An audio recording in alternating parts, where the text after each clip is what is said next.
Hello दोस्तों, मैं आपका स्वागत करता हूँ। ये है पर्यावरण के लिए सबसे महत्वपूर्ण क्वेश्चन आंसर जो सीटेट में पूछा जाने वाला है। तो आप इसको अगर समझ लेते हैं तो आपको सीटेट में परेशानी नहीं होगी और आप प्रश्नों को अच्छे से कर पाएंगे। तो आप हमारे साथ बने रहिए और हम देखते हैं सीटेट में कैसे कैसे क्वेश्चन आते हैं। तो दोस्तों, पहला क्वेश्चन है, पर्यावरण अध्ययन की पाठ्य पुस्तक में रेलवे टिकट का एक नमूना दिखाना क्या है? क्या इसका सही उत्तर क्या होगा? तो इसका सही उत्तर होगा 2। बच्चों को वास्तविक जानकारी से अंतःक्रिया करने का अवसर देता है, साथ ही अवलोकन की कुशलता का विकास करता है। ये आपका सही हो जाएगा उत्तर 2।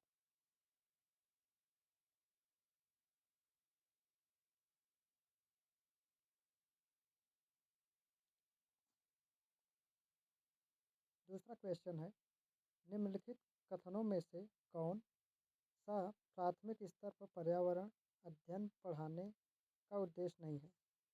तो इसका उत्तर क्या हो सकता है? तो दोस्तों, इसका उत्तर होगा 1, यानी बच्चों पर आकलन के लिए शब्दावली और परिभाषाओं का बोझ डालना। यही आपका सही उत्तर होगा। और तीसरे क्वेश्चन देखते हैं, निम्नलिखित में से कौन सा प्राथमिक विद्यालय में पर्यावरण अध्ययन पढ़ाने का उद्देश्य निरूपित करता है?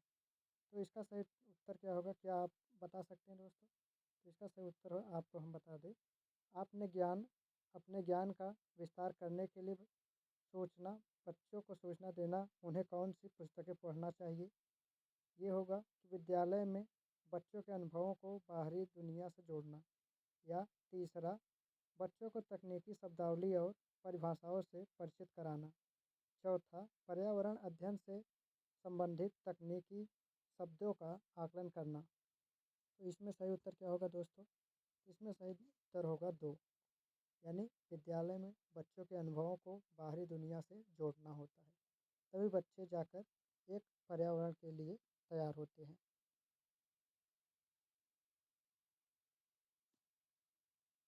चौथा क्वेश्चन है, पर्यावरण अध्ययन की पाठ्य पुस्तक में पहेलियाँ शामिल करने का निम्नलिखित में से कौन सा उद्देश्य नहीं है? पहला, बच्चों के मस्तिष्क को भ्रमित करना और उन्हें इस भ्रम का आनंद उठाने देना। यही आपका सही उत्तर हो जाएगा, यानी 1। तो आपको कैसा लगा हमें कमेंट करके ज़रूर बताएं। तीसरा क्वेश्चन है, मतलब पांचवा क्वेश्चन है, पर्यावरण अध्ययन की कक्षा में संकल्पनाओं को स्पष्ट करने के लिए कविताओं और कहानियों के कथन का प्रयोग करना सहायता है। क्या होता है? इसका सही उत्तर क्या होगा? पाठ को आनंददायी और रोचक बनाने में।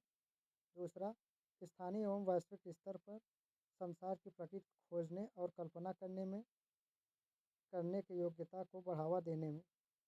या शिक्षार्थियों में निहित भाषा एवं सांस्कृतिक विविधताओं को ध्यान में रखने में। या सही दिशा में विद्यार्थियों की ऊर्जा का सारणीकरण करने में। इसका सही उत्तर होगा दोस्तों, तो इसका सही उत्तर क्या होगा? स्थानीय वैश्विक स्तर पर संसार की प्रकृति को खोजने और कल्पना करने की योग्यता को बढ़ावा देना। यही दूसरा आंसर हो जाएगा।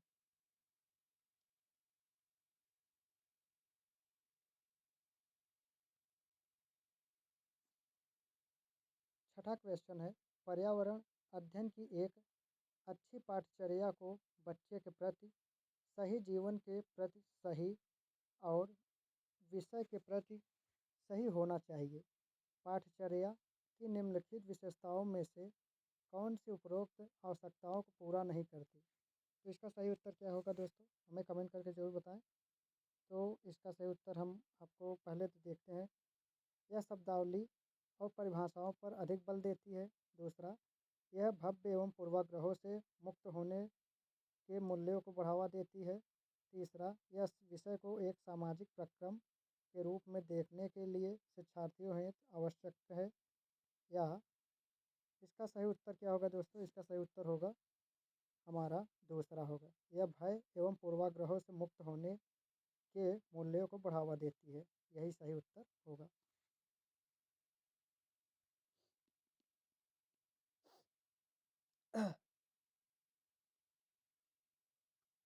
राष्ट्रीय पठचर्या की रूपरेखा 2005 प्राथमिक स्तर पर पर्यावरण अध्ययन शिक्षण प्रस्तुत उद्देश्य होना चाहिए। क्या प्रमुख उद्देश्य होना चाहिए? तो इसका सही उत्तर क्या होगा दोस्तों? देखते हैं। स्वतंत्र रूप से प्रयोग करने की कुशलता अर्जित करना, या विषय की आधारभूत संकल्पनाओं की आधारभूत समझ का विकास करना, कि विषय के आधारभूत सिद्धांतों को स्मरण करना, या कक्षीय अधिगम विद्यालय के बाहर के जीवन से जोड़ना। तो इसका सही उत्तर क्या होगा दोस्तों? तो इसका सही उत्तर होगा दोस्तों ये आपका कक्षीय अधिगम को विद्यालय के बाहर के जीवन से जोड़ना होता है।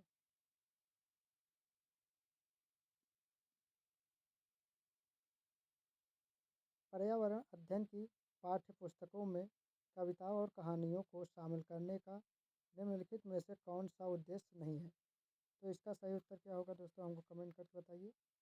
शिक्षार्थियों में कल्पनाशीलता और सृजनात्मक योग्यता को बढ़ावा देना, या दूसरा विषय में रुचि का विकास करना, तीसरा नित्य और एकरस विषय वस्तु में बदलाव करना, चौथा शिक्षार्थियों को आनंद और मज़ा उपलब्ध कराना। इसका सही उत्तर होगा दोस्तों, तो इसका क्या हो सकता है ये हम देखते हैं। तो इसका सही उत्तर होगा तीसरा, नित्य और एकरस विषय वस्तु में बदलाव करना होता है।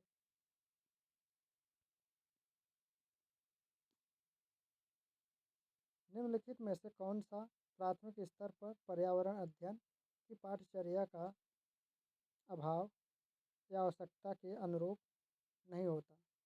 तो इसका सही उत्तर क्या होगा दोस्तों? देखते हैं। पहले तो उसे शिक्षार्थियों के मानसिक स्तर के अनुकूल होना चाहिए।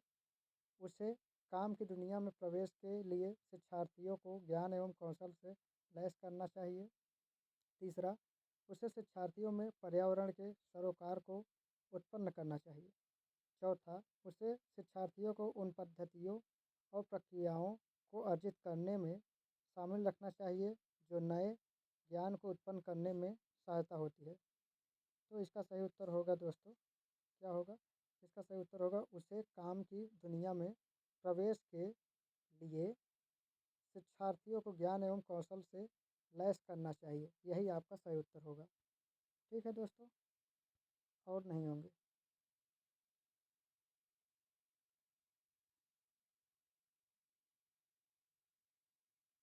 तो दोस्तों ये 10वां क्वेश्चन है। एनसीईआरटी की पुस्तकों में पर्यावरण अध्ययन को उच्च प्राथमिकता और स्थान दिया गया, ऐसा क्यों? देखते हैं। पहला, अधिक संख्या में अभ्यास प्रश्नों का शामिल करने के लिए, या विषय की आधारभूत संकल्पनाओं की व्याख्या करने के लिए, या चिंतन और विस्मय के लिए शिक्षार्थियों को अवसर उपलब्ध कराने के लिए, या तकनीकी शब्दावली की सटीक परिभाषाएं उपलब्ध कराने के लिए। तो इसका सही उत्तर क्या होगा दोस्तों? तो इसका सही उत्तर होगा दोस्तों चिंतन और विस्मय के लिए शिक्षार्थियों को अवसर उपलब्ध कराने के लिए ये उपयोग किया गया है एनसीईआरटी का। एनसीईआरटी का ज़रूरत इसीलिए आई है।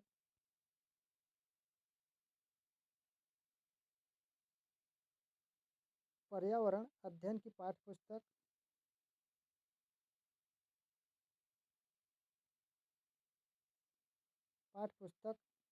विभिन्न प्रकरणों के एक खंड करके देखो, एक शामिल किया गया है को शामिल किया जिसका उद्देश्य है क्या उद्देश्य है? घरों में शिक्षार्थियों को व्यस्त रखना, प्रत्यक्ष हस्तपरक अनुभव उपलब्ध कराना, या परीक्षा में निष्पादन को सुधारना, या वैज्ञानिक शब्दावली की परिभाषा सीखना। क्या सही है? इसका सही उत्तर बताइए दोस्तों। तो इसका सही उत्तर होगा हमारा 2, ये दूसरा होगा, प्रत्यक्ष हस्तपरक अनुभव उपलब्ध कराना। क्या होगा? प्रत्यक्ष हस्तपरक अनुभव उपलब्ध कराना होता है।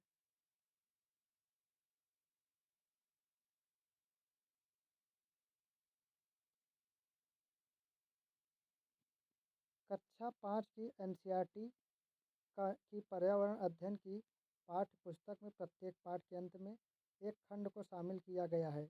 हम क्या समझे यह सुझाव किया गया है कि इस खंड में शामिल प्रश्नों के उत्तर का सही या गलत रूप में आकलन नहीं किया जाएगा। यह परिवर्तन इसलिए किया गया क्योंकि अब इसका हम देखते हैं, यह आकलन विषय में निष्ठता को कम करता है। इस स्तर के बच्चे के सही उत्तर नहीं लिखे जा सकते, या यह आकलन में शिक्षकों की सुविधा बढ़ाता है।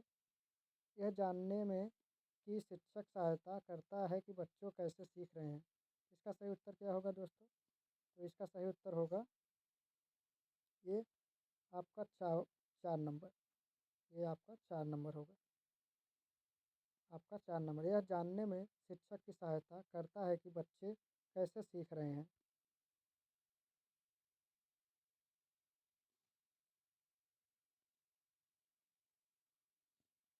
प्राथमिक स्तर की अच्छी ईवीएस पाठचर्या में होना चाहिए। प्राथमिक स्तर में एनवायरमेंटल का पाठचर्या में होना चाहिए। क्या? पाठ के अंत में अधिक अभ्यास प्रश्न सम्मिलित करना, अपने आसपास को खोजने के अवसर प्रदान करना, या संकल्पनाओं की विस्तृत व्याख्या पर अधिक एकाग्रता, या चौथा पाठों के यथार्थ की परिभाषा पर अधिक बल देना। क्या होना चाहिए? इसका सही उत्तर क्या होगा दोस्तों? इसका सही उत्तर होगा दूसरा, अपने आसपास को खोजने के अवसर प्रदान करना। यही सही उत्तर होगा, दूसरा नंबर।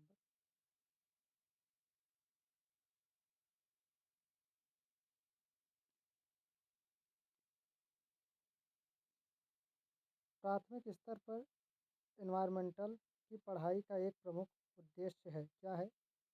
इसका सही उत्तर क्या होगा? तो विषय की मूल संकल्पनाओं की गहन समझ विकसित करना, या दूसरा अगले स्तर पर अध्ययन के लिए विद्यार्थियों को तैयार करना, या तीसरा कक्षा की पढ़ाई को शिक्षार्थी के विद्यालय से बाहर के जीवन से संबंधित करने में सहायता करना, या चौथा स्वतंत्र रूप से हस्तसिद्ध क्रियाकलापों करने की कौशल अर्जित करना। इसका सही उत्तर क्या होगा दोस्तों? तो इसका सही उत्तर होगा हमारा ये तीसरा, कक्षा की पढ़ाई को शिक्षार्थी के विद्यालय से बाहर के जीवन से संबंधित करने के सहायता करना चाहिए, जिससे कि वह आजीविका कुछ भी करने पर तैयार हो सके बच्चा।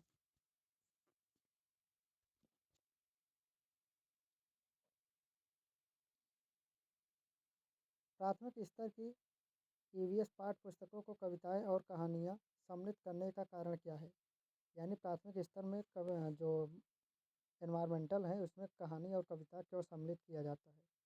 क्या विद्यार्थियों में साहित्यिक रुचि विकसित करना, या दूसरा है विषय के अधिगम में आमोद प्रमोद करना, या तीसरा है मूल संकल्पनाओं के अधिगम में वृद्धि करना, या चौथा है विषय वस्तु को प्रस्तुत करने की नित्यचर्या और एक रस एक रास्ता में परिवर्तन करना।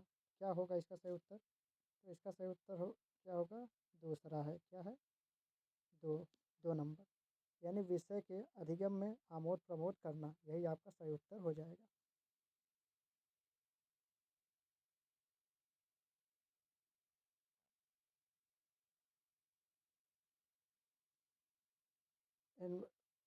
प्रश्न नंबर 16 पर ईवीएस संक्षेपण अर्थ में प्रयुक्त होता है। एनवायरमेंटल एनवायरमेंटल स्किल, या एनवायरमेंटल साइंस, या एनवायरमेंटल सोर्सेज, या एनवायरमेंटल स्टडीज। इसका क्या सही होगा? इसका सही होगा एनवायरमेंटल स्टडीज, यानी चौथा नंबर सही होगा। आंचल अपनी कक्षा में पर्यावरण अध्ययन की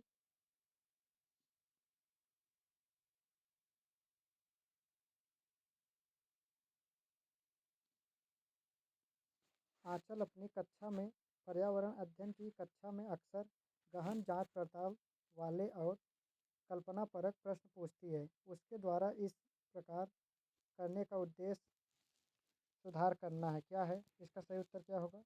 तो इसका सही उत्तर दोस्तों होगा, क्या देखते हैं, अवलोकन कौशलों में या संवेगात्मक कौशलों को, या चिंतन कौशलों में, या बोलने संबंधी कौशलों में? इसका सही उत्तर होगा दोस्तों ये 3 नंबर, चिंतन कौशलों में।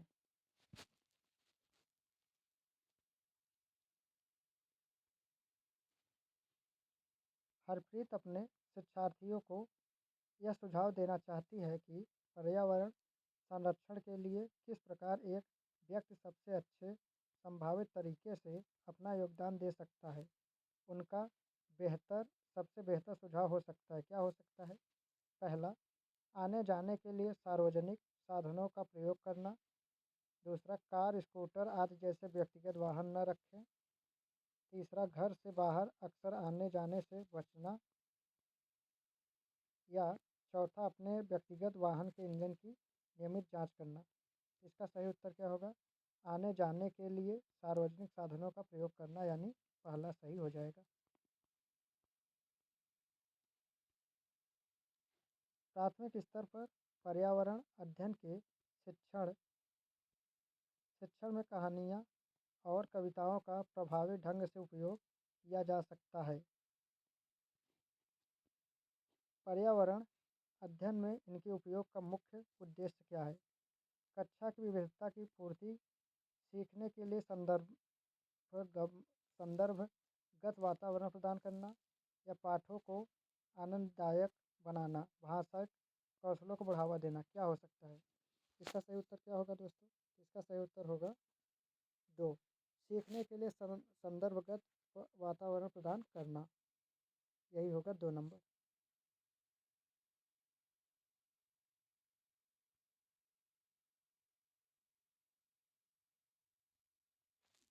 राष्ट्रीय पाठचर्या रूपरेखा NCF 2005 ने कक्षा 1 और 2 के लिए पर्यावरण अध्ययन के लिए किसी पाठ्यक्रम में पाठ्यपुस्तकों की संतुष्टि नहीं की। इसके लिए सबसे उपयुक्त कारण है, क्या हो सकता है? पाठ्यक्रम का भार कम करने के लिए, पर्यावरण अध्ययन केवल कक्षा 2 से आगे की कक्षाओं के लिए है, या कक्षा 1 और 2 के शिक्षार्थी पढ़ना लिखना नहीं जानते, या संदर्भ युक्त अधिगम परिवेश प्रदान करना। इसका सही उत्तर क्या होगा? इसका सही उत्तर होगा दोस्तों 4 नंबर, संदर्भ युक्त अधिगम परिवेश प्रदान करना, यही होगा।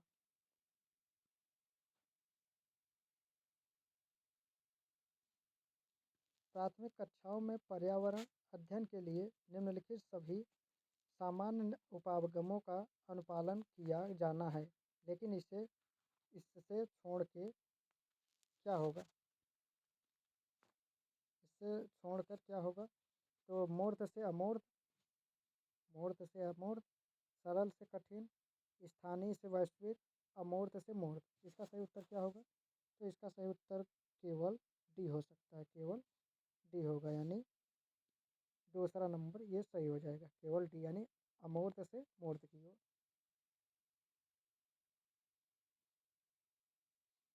पर्यावरण अध्ययन की पाठ्यपुस्तक में प्रयुक्त भाषाएं, यानी पर्यावरण अध्ययन की पाठ्यपुस्तक में प्रयुक्त भाषाएं क्या हैं?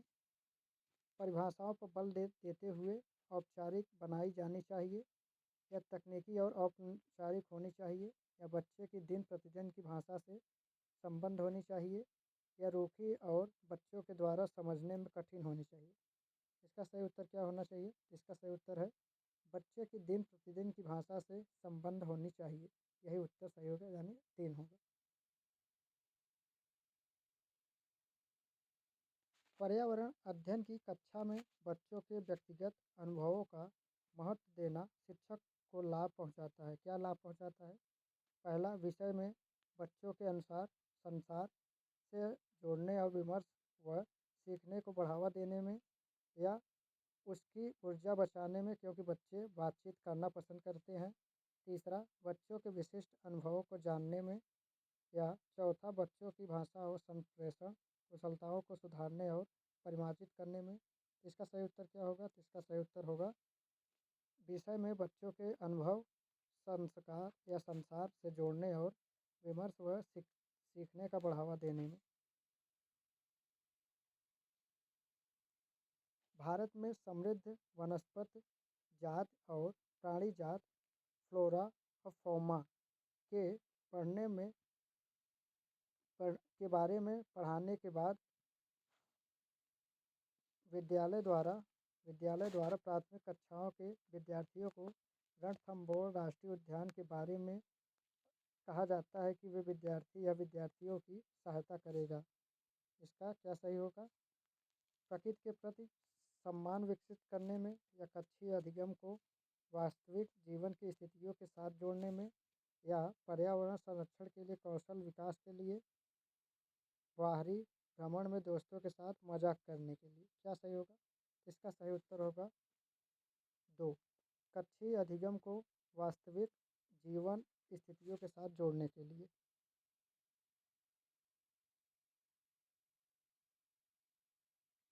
एक कक्षा में औसत से कम वाले 4 विद्यार्थी हैं। उन्हें अन्य विद्यार्थियों के समान लाने के लिए निम्नलिखित में से कौन सी व्यूह रचना सबसे प्रभावी होगी? यानी 4 विद्यार्थी ऐसे हैं जो कि वो अच्छे से पढ़ाई नहीं जानते, वो पढ़ नहीं पाते, वो कमज़ोर हैं, तो उनको बराबर लाने के लिए क्या करेंगे? उन्हें अगली पंक्ति में बैठाना और उनके काम का लगातार पर्यवेक्षण करना, या दूसरा उनके अधिगम के कमज़ोर क्षेत्रों की पहचान करना और उसके अनुसार सुधारात्मक उपाय उपलब्ध कराना, या तीसरा यह सुनिश्चित करना कि वे नियमित रूप से विद्यालय आएँ, या चौथा उन्हें घर पर करने के लिए अतिरिक्त दत्त कार्य दिया जाए। तो इसका सही उत्तर होगा दूसरा, उनके अधिगम के कमज़ोर क्षेत्रों की पहचान करना और उनके अनुसार सुधारात्मक उपाय उपलब्ध कराना। यही आपका सही उत्तर होगा।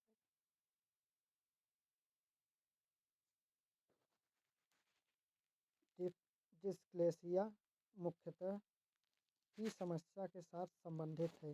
डिस्लेक्सिया मुख्यतः किससे संबंधित है? यह बोलने और सुनने में, या पढ़ने में, या सुनने में, या बोलने में। तो इसका सही उत्तर होगा आपको, ये पढ़ने में होता है। डिस्लेक्सिया जो होती है पढ़ने में मुख्य समस्या होती है।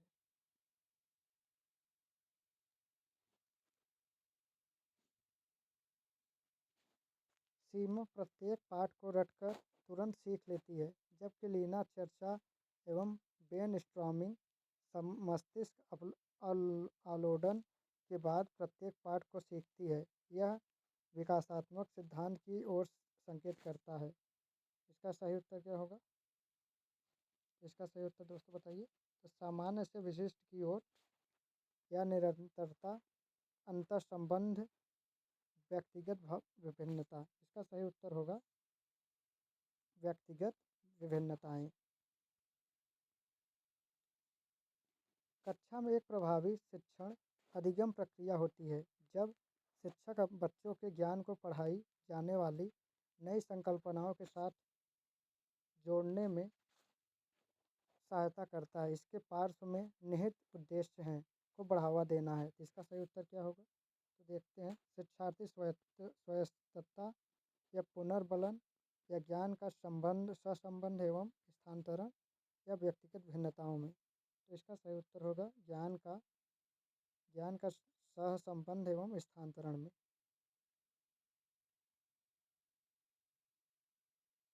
पर्यावरण अध्ययन में एक अच्छे दंत कार्य का मुख्य लक्ष्य होना चाहिए। यानी पर्यावरण अध्ययन में एक अच्छे दत्त कार्यों का मुख्य लक्षण होना चाहिए, या लक्ष्य होना चाहिए। पहला, अधिगम विस्तार के अवसर उपलब्ध कराना। दूसरा, प्रभावी अधिगम के लिए पाठ को दोहराना। तीसरा, समय का बेहतर उपयोग सुनिश्चित करना। या चौथा, शिक्षार्थियों को अनुशासन में बनाए रखना। इसका सही उत्तर क्या होगा? तो इसका सही उत्तर होगा अधिगम विस्तार के अवसर उपलब्ध कराना होता है।